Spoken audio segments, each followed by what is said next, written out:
Chapter 2. In for a penny, in for a pound. You stop in your tracks and turn to stare at Dominic, as his words sink in. You're the head of a crime family? You think back to everything that's happened, the gunfight, his fearlessness, and all the violence you've been sucked into. That's why you didn't want Neil taken to the hospital. You didn't want there to be a record of either of you there, did you? No. Not when the authorities are just itching for a chance to give us hell. So again, I owe you a favor. He pulls out a sleek business card and a pen from a pocket, his eyes never leaving yours. Consider this a one-time opportunity to have a problem just disappear. He scribbles a number on the card with a flourish and extends it towards you. Whenever, wherever, whoever, the specifics don't matter. When you're ready to cash in, just call me. This is insane. Is he seriously offering to kill someone for me? There's only one thing to do with it. You tear the card to shreds, toss it to the ground, glaring at him.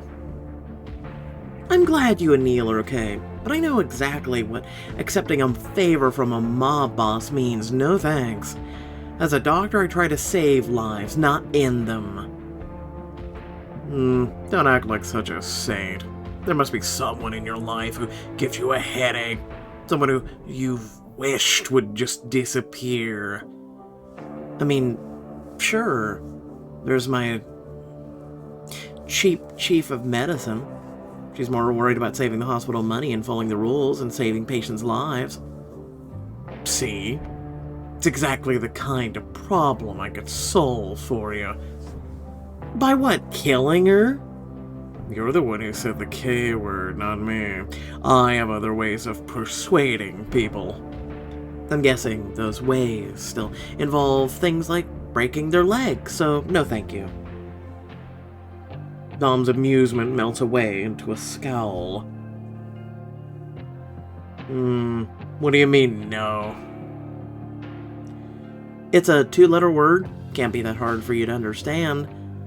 Dom doesn't rise to the bait, but he takes a step closer to you.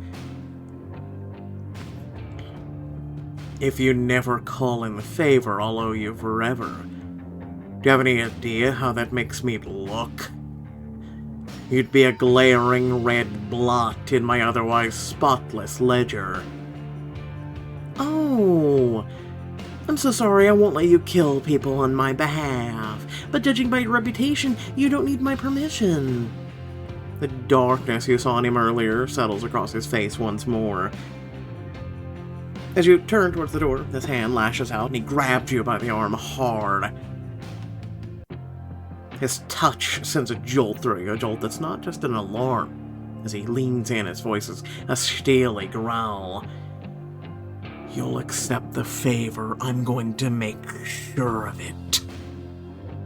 After everything you've been through tonight on his behalf, this makes your blood boil. Or what?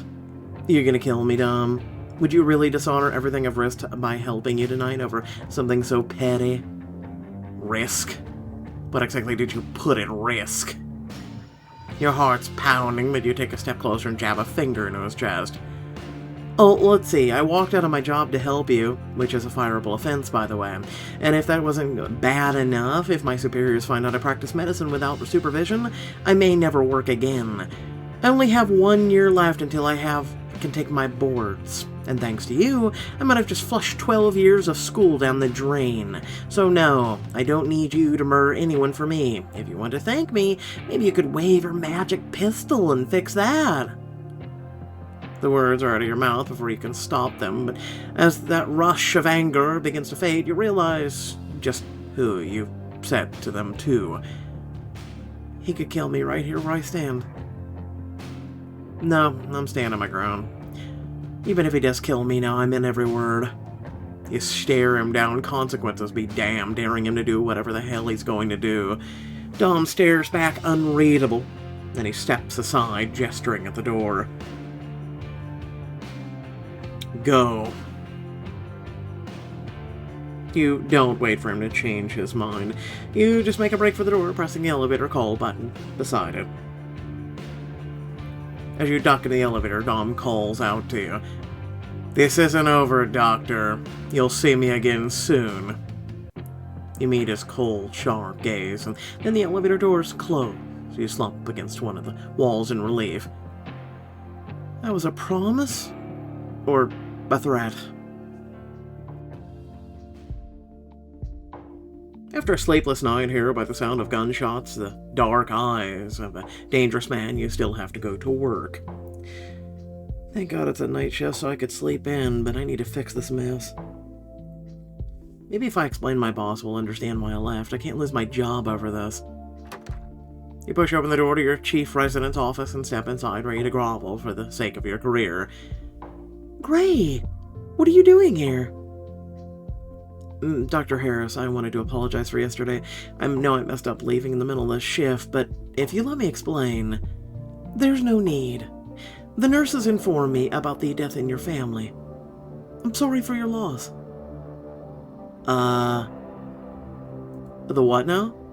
I don't know what you're... It's all taken care of, I promise. I'll be covering your shifts this week. Just go home, Gray. Take the time you need to grieve. Mind reeling, you leave the hospital in a daze and head down the street.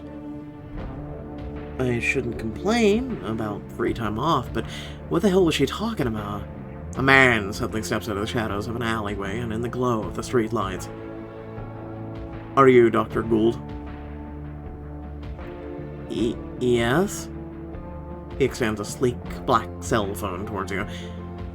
A gift from Mr. Coyne. The moment you take the phone, he spins on his heel and walks away. Then the phone vibrates gently in your hand. As you turn the corner onto another street, you lift it to your ear. A familiar voice crackles through the speaker. How's that for waving my magic pistol? You have to tamp down the smile that starts curving the corners of your mouth. That was the least you could do. I did save your brother's life, not to mention yours. You can practically hear him rolling his eyes over the phone. I offered to do a lot more than just clean up this work mess. You're the one who turned me down. Which is a first, by the way. I'm not used to getting turned down by women or anyone else. Oh, so I saved your life and gave you a new life experience. You're welcome. So, does this count as me cashing in my favor? I saved your life, you fake a death in my family, we call it even? We aren't even, Gray. Not in the slightest. I owe you more than I realized last night, which puts me even deeper in the hole. But I can live with that until I get the right chance to even the scales. Whatever chance you think you're waiting for, I'm not gonna call you to swoop in and fix my life. I thought I made that clear last night. All the more reason for me to stay close to you, and then, until I make good on my promise. There's an edge of threat to his voice again. But that's all. There's a huskiness to his words that make you shiver. Where are you now? Walking home. My car's in the shop. My bus stop is a few blocks from the hospital, but at least it's a quiet walk. A low mist hangs over the street as you keep walking with your phone pressed to your ear. His voice cuts through the night. So you're alone, apart from my man a few blocks back. Glance over your shoulder, and sure enough, the guy who handed you the phone is trailing you. Apparently, yeah. And since we've got a little privacy, have I been on your mind as much as you've been on mine? I've tried not to think about you. This chuckle echoes through the phone. Tried and failed, I hope. Yeah, it was pretty hard to forget the man who basically kidnapped me, dragged me into a gunfight, and a car chase. But I was trying to put all that trauma behind me. Sorry to disappoint them. Now, it's your turn to laugh. Please, I've known you for like 12 hours. Even I can tell you aren't actually sorry. Touché, Doctor.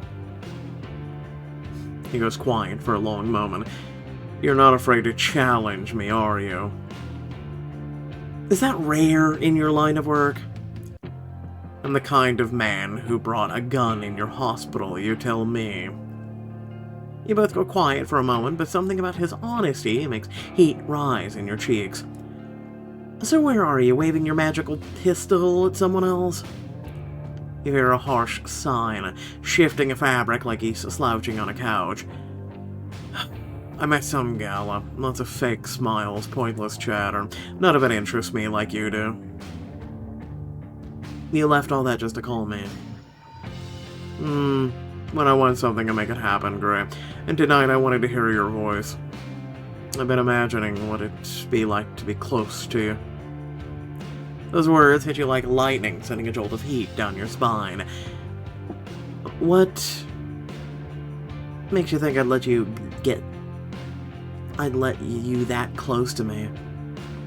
Through the phone, you hear his quiet breathing turn to a low growl.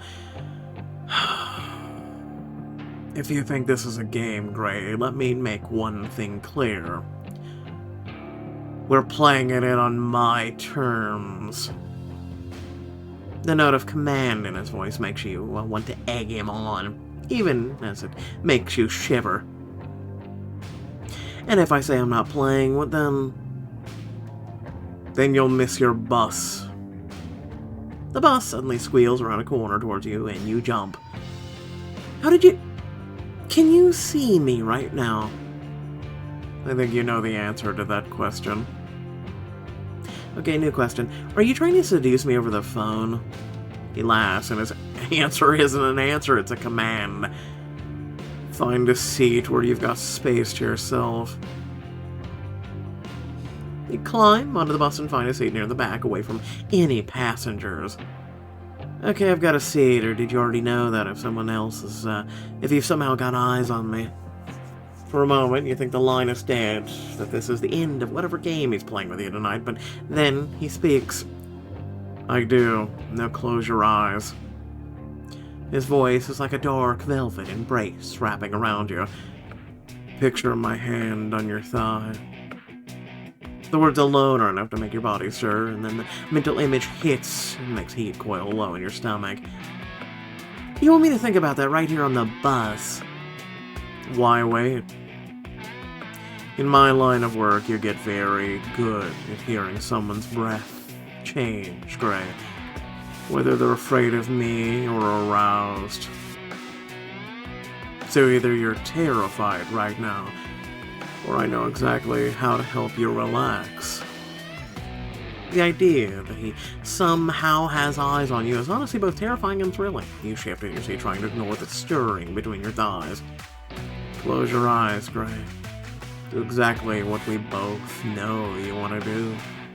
Right here, right now. That tightly honed edge in his voice makes you ache, and the soft vibration of the bus isn't helping. Just gonna go with a no. We already know where this is gonna go, but also, if I may say so, his fingers just don't look right. Let me know your thoughts. No. No, not here, not now. What did I say about defying me? I'm pretty sure you said you liked it, and I can't right here, even if I wanted to. Because nothing about my release is ever quiet. You hear a throaty groan from the other end of the line, and for the first time you wonder just what his hands could be doing if he's as alone as he says. I could say the word and have every person on that bus taken out right now, and you'd be all alone to indulge yourself. Is that your idea of foreplay? Random manslaughter? If it means you'll do as I say, but as much as I hate hearing the word no, it does sound delicious coming out of your lips. You should get used to hearing it more often then. Or maybe I can convince you to say yes instead. Join me for dinner next week. No impromptu surgeries this time, just you and me. Are you asking me to come to dinner or telling me to come? Whichever gets me a yes. 1 week later, you pull up to the location Dom texted you, outside a glittering nightclub. You drive your car up to the valet station, climb out, but as you go to hand the valet the key... Sorry, the lot is full. What? But you just parked 3 cars. I literally watched you do it as I pulled up. You glance at the obviously empty spots behind him, and then you take another look at your own car, rust spots and wonky tail light and all. I know my car's a hunk of junk, but it's not going to contaminate someone's sport car. Rust isn't contagious. You'll just have to park a few blocks down the street. Walk back to the club. Sorry for the inconvenience. This is ridiculous. I'm going to be... As the valet returns to a station, you turn back to your car, see a familiar figure leaning against the side of it, arms crossed. Late. You already are. Yeah. Oh my god. Everybody hold the phone. They actually changed his suit. From when we saw him on the bus to now. The shades of color changed. Standing up a mob boss is a bold choice.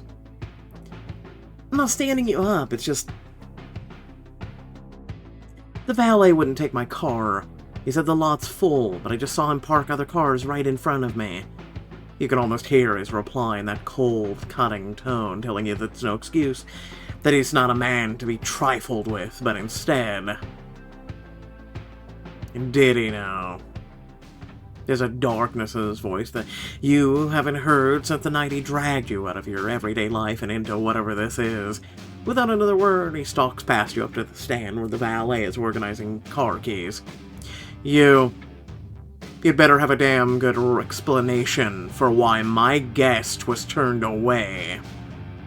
The man looks up, meets Dom's eyes, and nearly faints. She's with you? I'm so sorry, sir. I didn't realize. Make certain it doesn't happen again. And remember her face. You treat her like royalty. Of course, Mr. Coyne. Absolutely, sir. Dom's eyes flicker as he glances at you, his expression softens slightly. Is that enough for you? What do you mean? He disrespected you. Making him cater to you hand and foot could address that insult. He glances at the run-down car and feels shame wash over you as you remember the valet's easy dismissal. No one deserves to be put down for not having the finer things in life. I could teach him a lesson and show Dom I'm not a pushover. I shall humor this.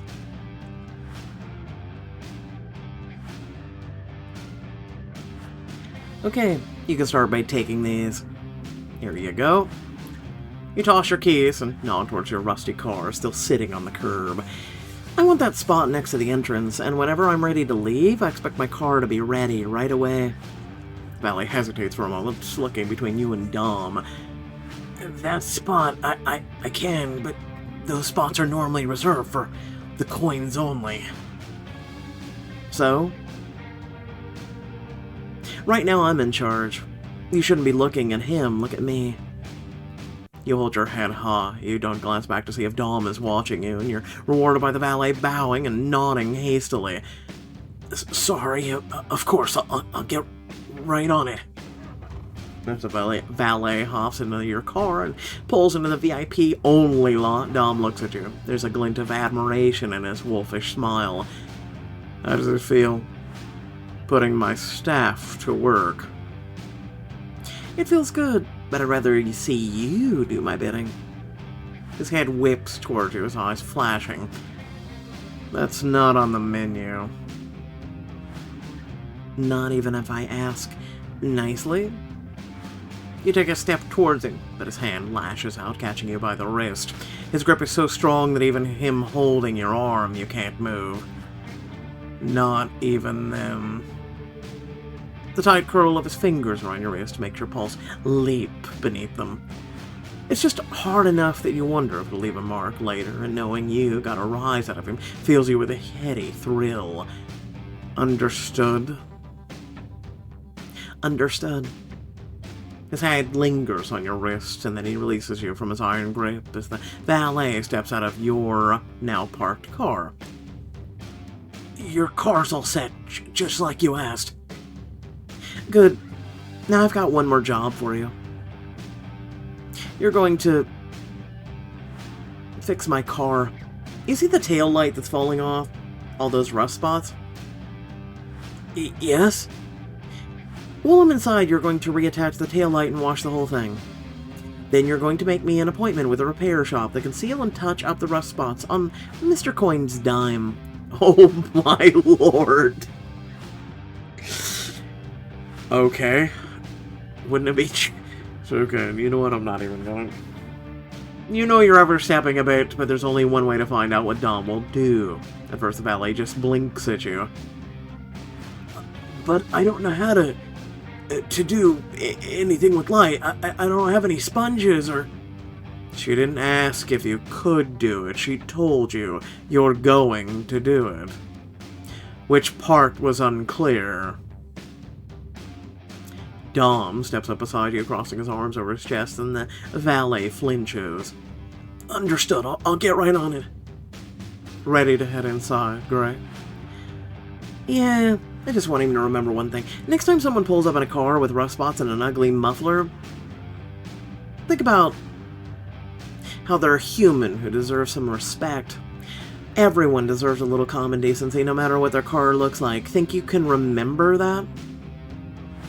Maybe he can get a tattoo on his forehead. Do you want me to do that too?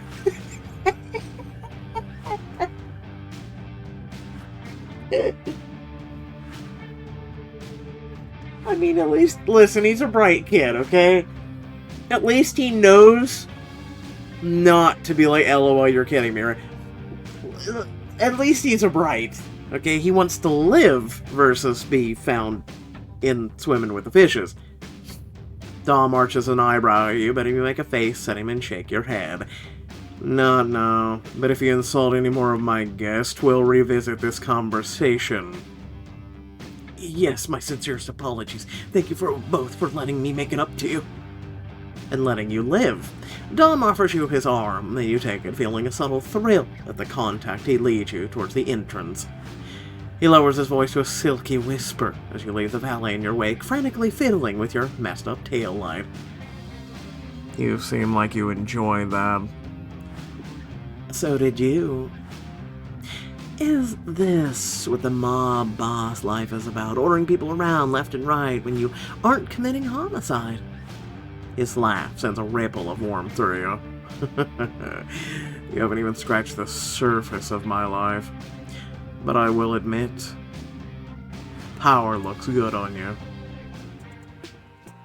A doorman opens the door for both of you, bowing to Dom, and then you step inside. Dom murmurs in your ear, "Welcome to Vibe." This is one of the hottest clubs in the city. Is it yours? My brother's, actually.